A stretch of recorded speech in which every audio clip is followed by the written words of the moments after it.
ಗುಡಿ ಒಳಗೆ ಸಿಗುವಂಥ ಸಾಂಬಾರ ಟೇಸ್ಟ್ ಯಾರಿಗೆ ಸಿರಂಗಿಲ್ಲ. ಬರೀ ಅನ್ನ ಸಾರು ತಿಂದ್ರೆ ಇಷ್ಟು ಹೊಟ್ಟಿನೂ ತುಂಬ್ತೈತಿ, ಮನಸ್ಸೂ ತುಂಬ್ತೈತಿ. ನಮಸ್ಕಾರ ಎಲ್ಲರಿಗೂ, ಟೇಸ್ಟಿ ಅಡುಗೆ ಚಾನಲ್ಗೆ ನಿಮ್ಮೆಲ್ಲರಿಗೂ ಸ್ವಾಗತ.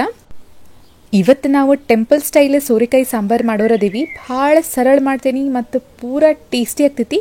ಅದನ್ನು ಹೆಂಗೆ ಮಾಡ್ಬೇಕಂತ ಹೇಳಿ ನೋಡೋಣ. ಅಂದಂಗೆ ನಮ್ಮ ಚಾನಲ್ ಹೆಸರು ನಮ್ಮ ಭಾಷೆ ನಮ್ಮ ಅಡುಗೆ ಇಂತ್ರ ಟೇಸ್ಟಿ ಅಡುಗೆ ಈಗ ಚೇಂಜ್ ಆಗೈತಿ. ಎಲ್ಲರೂ ಸಬ್ಸ್ಕ್ರೈಬ್ ಆಗ್ರಿ, ಹಂಗೆ ಎಲ್ಲರಿಗೂ ಶೇರ್ನೂ ಮಾಡಿರಿ. ಈಗ ರೆಸಿಪಿಗೆ ಬರೋಣ. ನಾನು ತೊಗರಿಬೇಳೆನ 1 ಕಪ್ಪಷ್ಟು ತೊಗೊಂಡೀನಿ. ಅದನ್ನು ಚಲೋತ್ನಂಗೆ ನೆನೆಸಾಕಿಟ್ಟಿದ್ದೆ ರೀ 1 ತಾಸುವರೆಗೂ. ನೆನೆಸಿದ ಮೇಲೆ ಅದನ್ನು ನಾನು ಬೇಯಿಸ್ಕೊಳಕ್ಕೆ ಹಾಕ್ಕೊಳತ್ತೀನಿ ಮಣ್ಣಿನ ಮಡಿಕೆ ಒಳಗೆ. ಆ ತೊಗರಿಬೇಳೆ ನೆನೆಸಿ ಹಾಕೋದ್ರಿಂದ ಒಂದೇದು ಜಲ್ದಿ ಆಗ್ತೈತಿ ಮತ್ತು ಅದ್ರದ್ದು ನ್ಯೂಟ್ರಿಯೆಂಟ್ ವ್ಯಾಲ್ಯೂ ಜಾಸ್ತಿ ಆಗ್ತಾವೆ. ಇವು ಹಂಗೆ ನೀವು ಕೇಳ್ಕೋತ ಏನು ಹೇಳ್ತಾರೆ ಅನ್ಕೋತಾನೆ ಇರಬಹುದು. ಖರೆ ನೀವು ರೆಗ್ಯುಲರ್ಲಿ ಈ ರೀತಿ ಊಟ ಮಾಡಿದ್ರಿಂದ ನಿಮ್ದು ರೋಗ ರುಜಿನಗಳು ಹೋಗ್ತಾವು ಮತ್ತು ಹೊಸ ರೋಗನೂ ಬರೋಂಗಿಲ್ಲ. ಹೆಲ್ದಿ ಆಗ್ತೀರಿ, ವೆಯ್ಟ್ ಲಾಸ್ ಆಗ್ತೈತಿ, ಜಾಸ್ತಿ ಯಂಗ್ ಕಾಣಿಸ್ತೀರಿ. ಭಾಳಷ್ಟು ಬೆನಿಫಿಟ್ಸ್ ಅದಾವೆ ರೀ. ನಾನು ಮುಂದೆ ಹೇಳ್ತೇನೆ ಅದನ್ನು ನಿಮ್ಗೆ. ಬ್ಯಾಳಿ ಕುದಿಸುವಾಗ ಯಾವಾಗಲೂ ಸ್ವಲ್ಪ ಅರಿಶಿನ, ಸ್ವಲ್ಪ ಜೀರಿಗೆ, ಕರಿಬೇವು ಹಾಕ್ರಿ. ಅದ್ರದ್ದು ರುಚಿ ಭಾಳ ಚಲೋ ಕೊಡ್ತೈತಿ. ಯಾವುದೇ ಸಾರು ಮಾಡಿದ್ರು ಮಣ್ಣಿನ ಮಡಿಕೆ ಒಳಗೆ ಬ್ಯಾಳಿ ಕುದಿಸೋದ್ರಿಂದ ಭಾಳಷ್ಟು ಬೆನಿಫಿಟ್ಸ್ ಅದಾವೆ. ಮೊದಲೇ ಮಾತು ಅದ್ರದ್ದು ನ್ಯೂಟ್ರಿಯೆಂಟ್ಸ್ ಲೆವೆಲ್ ಹಂಗೆ ಇರ್ತೈತಿ. ನಿಮ್ದು ಇಮ್ಯುನಿಟಿ ಸ್ಟ್ರಾಂಗ್ ಮಾಡ್ತೈತಿ, ಡೈಜೆಷನಿಗೆ ಭಾಳ ಚಲೋ. ಕೆಲವೊಬ್ರಿಗೆ ಆ್ಯಸಿಡಿಟಿ ಹಾಗೆಲ್ಲ ಆಗ್ತಿರ್ತೈತಿ. ಈ ಮಡಿಕೆ ಒಳಗೆ, ಮಣ್ಣಿನ ಮಡಿಕೆ ಒಳಗೆ ನೀವು ಅಡುಗೆ ಮಾಡಿ ನೋಡಿದ್ರೆ ಅದು ಹೋಗ್ತೈತಿ, ಕಾನ್ಸ್ಟಿಪೇಷನ್ ಹೋಗ್ತೈತಿ. ಮತ್ತು ಇದು ಅಲ್ಕಲೈನ್ ಇರ್ತೈತಿ. ಪಿತ್ತ ಯಾರಿಗೆ ಇರ್ತೈತಲ್ಲ ಜಾಸ್ತಿ ಅವ್ರಿಗೆ ಬೆಸ್ಟ್ ನೋಡ್ರಿ ಮಣ್ಣಿನ ಮಡಿಕೆ ಒಳಗೆ ಅಡುಗೆ ಮಾಡಿ ತಿನ್ನೋದು. ಈಗ ನಾನು ಬ್ಯಾಳಿ ಬೇಯಿಸಾಕಿಟ್ಟೇನಿ.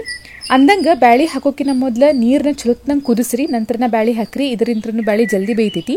ನಿಮ್ಮ ಕಡೆ ಮಣ್ಣಿನ ಮಡಿಕೆ ಆಗಲಿಲ್ಲ ಅಂತಂದ್ರೆ ಅಟ್ಲೀಸ್ಟ್ ಬ್ರಾನ್ಸ್ ಅಥವಾ ಕಂಚಿನ ಬಾಂಡೆ ಒಳಗರ ಅಡುಗೆ ಮಾಡಿರಿ.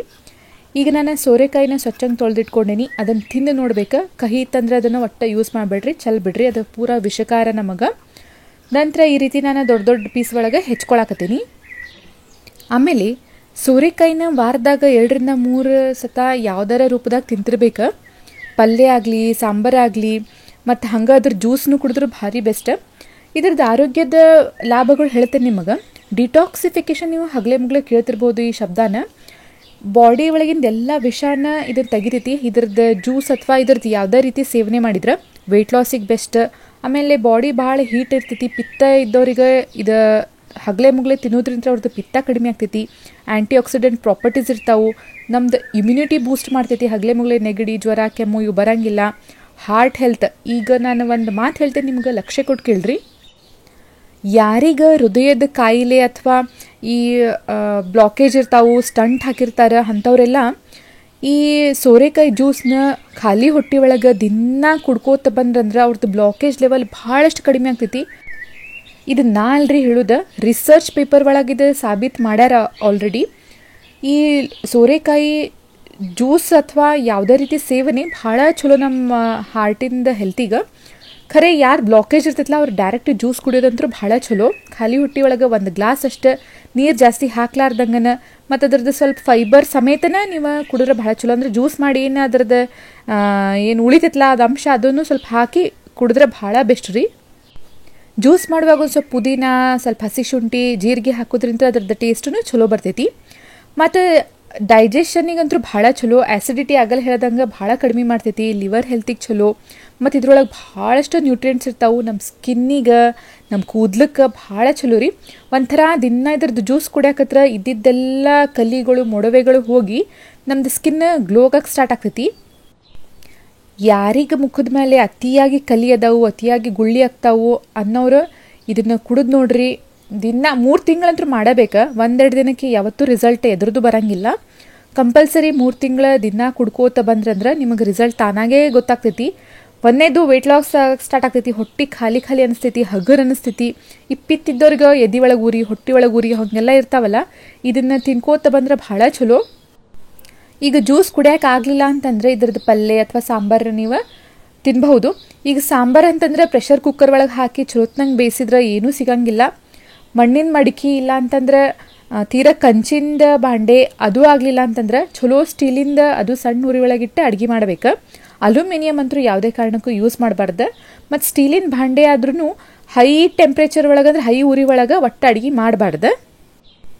ಆಮೇಲೆ ಈ ಕಡೆ ಸೋರೆಕಾಯಿ ಜ್ಯೂಸ್ ಕುಡ್ದೆ ಮತ್ತು ಹಂಡ ಬಂಡ ತಿಂದ ಹೊರಗಿನ ಫಾಸ್ಟ್ ಫುಡ್, ಭಾಳಷ್ಟು ಕರ್ದಿದ್ದ ಪದಾರ್ಥ, ಭಾಳಷ್ಟು ನಾನ್ ವೆಜ್ ಹಗಲೇ ಮುಗ್ಲೇ ರೀಹೀಟ್ ಮಾಡಿ ಅಡ್ಗೆ ತಿನ್ನೋದು ಇಂಥವೆಲ್ಲ ಮಾಡ್ಕೋತ ಬಂದ್ರಂದ್ರೆ ಏನೂ ಫಾಯ್ದೆ ಆಗಂಗಿಲ್ಲ. ಈ ಜ್ಯೂಸ್ಗಳ ಜೊತೆಗೆ ಚಲೋತ್ತಂಗೆ ಪ್ರಾಪರ್ ಡಯಟ್, ಆಮೇಲೆ ಸ್ವಲ್ಪ ಎಕ್ಸಸೈಸ್, ಸ್ವಲ್ಪ ದೈಹಿಕ ವ್ಯಾಯಾಮ ಇರಬೇಕು ಎಲ್ಲರಿಗೂ. ಅಷ್ಟು ಮಾಡ್ಕೊತ ಬಂದ್ರಂದ್ರೆ ನಿಮ್ಗೆ ರಿಸಲ್ಟ್ ಜಲ್ದಿ ಸಿಗ್ತೈತಿ. ಈಗ ನೆಕ್ಸ್ಟ್ ರೆಸಿಪಿಗೆ ಬರೋಣ. ಈಗ ನಾನು ಸೋರೆಕಾಯಿನ ಬೇಯಿಸ್ಕೊತೀನಿ. ಅದಕ್ಕೊಂದು ಸ್ವಲ್ಪ ನೀರು ಹಾಕೊಳತ್ತೀನಿ. ಭಾಳ ನೀರು ಹಾಕೋಕೆ ಹೋಗ್ಬಿಡ್ರಿ, ಸ್ವಲ್ಪ ಹಾಕೋರಿ. ಸೋರೆಕಾಯಿ ಹೆಚ್ಚಿದ ಹೋಳು ಹಾಕಿ ನಂತರ ಒಂದು ಸ್ವಲ್ಪ ಹುಣಸೆಹಣ್ಣು ರಸ, ಆಮೇಲೆ ಸ್ವಲ್ಪ ಅರಿಶಿನ, ಖಾರ ಪುಡಿ, ಸಾಂಬಾರು ಪುಡಿ, ಸ್ವಲ್ಪ ಬೆಲ್ಲ, ಆಮೇಲೆ ಉಪ್ಪು ಹಾಕಿ ಇದನ್ನು ಬೇಯಿಸ್ಕೋಬೇಕು. ಭಾಳಲ್ಲ 80% ಬೇಯಿಸ್ಕೊರಿ. ನಾ ಈ ಸಾಂಬಾರು ಮಾಡೋಕೆ ಮಲೆನಾಡು ಸಿರಿ ಅವ್ರದ್ದು ಸಾಂಬಾರು ಪುಡಿ ಯೂಸ್ ಮಾಡಾಕತ್ತೀನಿ. ನಾವು ಹೊರನಾಡು ಅನ್ನಪೂರ್ಣೇಶ್ವರಿ ಗುಡಿ ಹೋದಾಗ ಅಲ್ಲಿ ಅಂಗಡಿ ಒಳಗೆ ಸಾಂಬಾರು ಪುಡಿ ತೊಗೊಂಡಿವಿ, ಭಾಳ ಚಲೋ ಸಿಗ್ತೈತಿ. ನಿಮಗೆ ಬೇಕಿತ್ತಂದ್ರೆ ಆನ್ಲೈನ್ ಒಳಗೂ ಇದನ್ನು ಆರ್ಡ್ರ್ ಮಾಡ್ಬೋದು. ಅದ್ರದ್ದು ಲಿಂಕ್ ಡಿಸ್ಕ್ರಿಪ್ಷನ್ ಬಾಕ್ಸ್ ಒಳಗೆ ಹಾಕಿರ್ತೀನಿ, ಚೆಕ್ ಮಾಡ್ಕೋರಿ. ಇದಿರಲಿಲ್ಲ ಅಂತಂದ್ರೆ ನಿಮ್ಮ ಕಡೆ ಯಾವ ಸಾಂಬಾರು ಪುಡಿ ಇತ್ತಲ್ಲ ಅದನ್ನು ಯೂಸ್ ಮಾಡಬಹುದು ನೀವು. ಈಗ ನಾನು ಸೋರೆಕಾಯಿನ ಈ ಹದಕ್ಕೆ ಬೇಯಿಸ್ಕೊಂಡೇನಿ. ನಮ್ದು ಬ್ಯಾಳಿನೂ ಬೆಂದೈತಿ. ಈಗ ಸಾಂಬಾರು ಚಲೋ ಆಗ್ಬೇಕಂತಂದ್ರೆ ಇದೇನು ಬೆಂದಿದ್ದ ಬ್ಯಾಳಿ ಇತ್ತಲ್ಲ ಅದನ್ನು ಅಗದಿ ನುಣ್ಣಗೆ ಒಟ್ಟ ಬ್ಯಾಳಿ ಕಾಣಿಸ್ಲಾರ್ದಂಗೆ ನೀವು ಮ್ಯಾಶ್ ಮಾಡ್ಕೋರಿ. ಕೆಲವೊಬ್ರಿಗೆ ಬ್ಯಾಳಿ ತಿನ್ನಕ್ಕೆ ಸೇರ್ತೈತಿ, ಅಂಥವ್ರು ಸ್ವಲ್ಪ ಬ್ಯಾಳಿ ಇಡಬಹುದು. ಖರೆ ಪೂರ ಮ್ಯಾಶ್ ಮಾಡಿದ್ರೆ ಇದ್ರದ್ದು ರುಚಿ ಚಲೋ ಬರ್ತೈತಿ. ಸ್ವಲ್ಪ ನೀರನ್ನ ತೆಗೆದು ಬರೀ ಬ್ಯಾಳಿ ಅಷ್ಟೇ ತೊಗೊಂಡು ಈ ರೀತಿ ಕಡ್ಗೋಲ್ ಸಹಾಯದಿಂದ ನೀವು ಚಲೋತ್ನಂಗೆ ಮ್ಯಾಶ್ ಮಾಡ್ಕೊಂಡ್ರಂದ್ರೆ ಸರಳ ಆಗ್ತೈತಿ. ಈಗ ನಾನು ಬೆಂದಿದ್ದ ಸೋರೆಕಾಯಿನ ಹಾಕ್ಕೊಳಕತ್ತೀನಿ. ನಿಮ್ಗೆ ಎಷ್ಟು ನೀರು ಬೇಕಲ್ಲ ಅಷ್ಟು ನೀರು ಹಾಕಿ ಇದನ್ನು ಬೇಯಿಸಕ್ಕೆ ಇಟ್ಕೋಬಹುದು. ನಮ್ದು ಒಲಿ ಚಲೋತ್ನಂಗೆ ಉರಿಯಾದೈತಿ. ಒಂದು 5 ನಿಮಿಷನಾಗ ಸಾಂಬಾರಾಗಿ ರೆಡಿ ಆಗ್ತೈತಿ ನೋಡ್ರಿ. ಮತ್ತು ಒಲಿ ಒಳಗೆ ಮಣ್ಣಿನ ಮಡ್ಕಿ ಒಳಗೆ ಅಡುಗೆ ಮಾಡಿದ್ರಂದ್ರೆ ಜಲ್ದಿನೂ ಆಗ್ತೈತಿ, ಆಮೇಲೆ ರುಚಿನೂ ಚಲೋ ಬರ್ತೈತಿ. ಅದರದ್ದು ಸ್ಮೋಕಿ ಫ್ಲೇವರ್ ಹೇಳ್ತೇನಲ್ಲ ನಿಮಗೆ ಮಸ್ತ್ ಅಂದ್ರೆ ಮಸ್ತ್ ಆಗ್ತೈತಿ. ಈಗ ಇದಕ್ಕೆ ಒಗ್ಗರಣೆ ಹಾಕೊಂಡ್ಬಿಡೋಣ. ಒಗ್ಗರಣೆಗೆ ಒಂದು ಸ್ವಲ್ಪ ಎಣ್ಣೆ ಹಾಕ್ಕೊಳತ್ತೀನಿ. ಎಣ್ಣೆ ಕಾದ ತಕ್ಷಣ ಅದಕ್ಕೆ ಸಾಸಿವೆ, ಜೀರಿಗೆ, ಆಮೇಲೆ ಸ್ವಲ್ಪ ಒಣ ಮೆಣಸಿನ್ಕಾಯಿ ಇತ್ತಂದ್ರೆ ಅದನ್ನು ಹಾಕೋರಿ, ಚಲೋ ರುಚಿ ಕೊಡ್ತೈತಿ. ಕರಿಬೇವು, ಸ್ವಲ್ಪ ಹಿಂಗೆ, ಇವನ್ನೆಲ್ಲ ಹಾಕಿ ನಾನು ಒಗ್ಗರಣೆಗೆ ಹಾಕ್ತೀನಿ. ಸ್ವಲ್ಪ ಹಿಂಗೆ ಹಾಕ್ಕೊಂಡ್ರೆ ಅಗದಿ ಘಮ ಘಮ ಅಂತ ಸಾಂಬಾರು. ನಾ ಹೇಳ್ತೇನಲ್ಲ ಇಂಥ ರುಚಿಯಾಗೈತಿ ಇದು ಸಾಂಬಾರು. ಇದ್ರದ್ದು ಕನ್ಸಿಸ್ಟೆನ್ಸಿನ ಅಡ್ಜಸ್ಟ್ ಮಾಡ್ಕೋರಿ. ಆಗಲೇ ಅದು ಸಾಂಬಾರು ಪುಡಿ ಹಾಕಿದ್ನಲ್ಲ ಚಲೋ ವಾಸನೆ ಬರಾಕತ್ಬಿಟ್ಟೈತಿ, ಹೊಟ್ಟೆ ಹಸಿಯಾತೈತಿ. ಅಷ್ಟು ಪರಿಮಳ ಪೂರ ಸುತ್ತಲೂ ಬಂದೈತಿ ನೋಡ್ರಿ. ಈಗ ಇದನ್ನು ನೀಟಾಗಿ ಬೇಯಿಸ್ಕೊಳ್ಳೋಣ. ನಾವು ಬ್ಯಾಳಿನೂ ಬೆಂದೈತಿ, ಸೋರೆಕಾಯಿನೂ ಬೆಂದೈತಿ, ಎಲ್ಲ ಸೇರಿ ಅಂದ್ರೆ ಸಾಂಬಾರು ಪುಡಿ, ಖಾರ ಪುಡಿ ಅವೆಲ್ಲ ಚಲೋತ್ನಂಗೆ ಬೆಂದ್ರೆ ಸಾಕು. ಮತ್ತು ಭಾಳ ಮಂದಿ ಕಡೆ ಟೈಮ್ ಇರೋಂಗಿಲ್ಲ, ಆಫೀಸ್ ಹೋಗೋರು ಇರ್ತಾರೆ, ಹಾಗೆಲ್ಲ ಭಾಳ ಜಂಜಾಟ ಇರ್ತಾವೆ. ಖರೆ ಒಂದೇ ಮಾತು ಹೇಳ್ತೀನಿ, ನಮ್ಮ ಆರೋಗ್ಯನ ಕಾಪಾಡ್ಕೋಬೇಕಂತಂದ್ರೆ ನೀವು ಇದನ್ನು ಯೂಸ್ ಮಾಡಬೇಕು. ಮನಸ್ಸಿದ್ದರೆ ಮಾರ್ಗ ಅಂಥೇಳಿ ಹೇಳಿಬಿಟ್ಟಾರೆ ಹಿರಿಯರ. ನೀವು ನಿಮ್ಮ ಆರೋಗ್ಯನ, ಮನೆಯವರ ಆರೋಗ್ಯನ ಕಾಪಾಡ್ಕೋಬೇಕಂತಂದ್ರೆ ಇದನ್ನು ಯೂಸ್ ಮಾಡಿ ನೋಡ್ರಿ. ಈಗ ನಮ್ಮದು ಸಾಂಬಾರು ರೆಡಿ ಆಗೈತಿ. ಅನ್ನದ ಒಳಗೆ ಹಾಕಿ ತಿಂದ್ರೆ ಹೇಳ್ತೇನಲ್ಲ, ಸ್ವಲ್ಪ ಉಪ್ಪಿನಕಾಯಿ ಹಪ್ಪಳ ಒಂದಿತ್ತಂದ್ರೆ ಮಸ್ತ್ ಅಂದ್ರೆ ಮಸ್ತ್ ಆಗೈತಿ. ನೋಡಿದ್ರಲ್ಲ ಈ ಸಾಂಬಾರು ಮಾಡೋದು ಹೆಂಗೆ ಅಂಥೇಳಿ ಇದನ್ನು ಟ್ರೈ ಮಾಡಿರಿ, ಹೆಂಗಾಗೈತೆ ಅಂಥೇಳಿ ಹೇಳ್ರಿ. ಮತ್ತು ನಮ್ಮ ಚಾನೆಲ್ ಟೇಸ್ಟಿ ಅಡುಗೆಗೆ ಹೊಸ್ತಾ ಬಂದು ಸಬ್ಸ್ಕ್ರೈಬ್ ಮಾಡಿರಿ, ಹಂಗೆ ಎಲ್ಲರಿಗೂ ಶೇರ್ ಮಾಡಿರಿ.